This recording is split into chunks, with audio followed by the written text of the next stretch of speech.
ఓం శ్రీ గురుభ్యో నమః. అందరికీ నమస్తే అండి.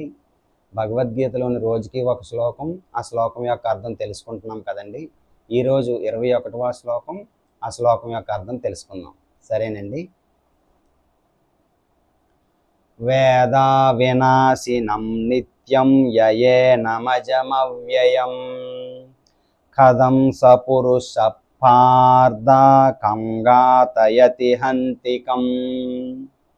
ఓ పార్థ, ఈ ఆత్మ నాశరహితము, నిత్యము అనియు, జనన మరణములు లేనిదనియు, మార్పు లేనిదనియు తెలుసుకొనిన పురుషుడు ఎవరిని ఎట్లు చంపించును, ఎవరిని ఎట్లు చంపును.